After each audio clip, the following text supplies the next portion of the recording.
Hello everyone, how are you doing? Today we are here with another quick tutorial in today's video. How to split first and last name in Excel. This will be a pretty straightforward tutorial, so without further delay, let's get started. Here I have my data that I'll be using. So as you can see, now we'll see how to split the first name and the last name. First, select the data that you want to separate. I will select this one. Then click on Data tab and go to Data Tools and choose the function Text to Columns. Now you'll see a pop-up window right here. As you can see, you can use the delimit option if you are working with a table where items are separated with comma or a space. Next, click on Next and now move on. Now the following screen will show us a list of the characters which delimit the names in the table. Our delimiter is a space, so we'll tick these options. If there are more than one delimiter such as comma or space, both, then tick both the boxes. And also tick the box treat consecutive delimiters as one. Now, as you can see, the result would appear here at the bottom of the window. You can set the design of the final look as per your need and tap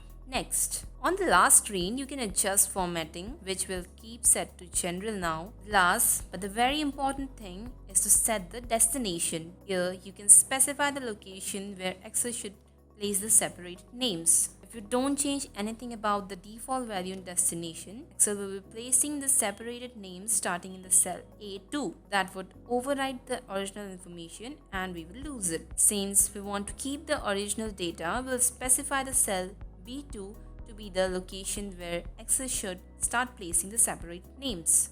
So these were the simple ways how you can split first name and last name in Excel. If you feel this video was helpful for you, then hit the like button and subscribe to our channel for more such videos. If you want to learn more about such topics, please let us know in the comment section below. Thank you for watching. Have a great day.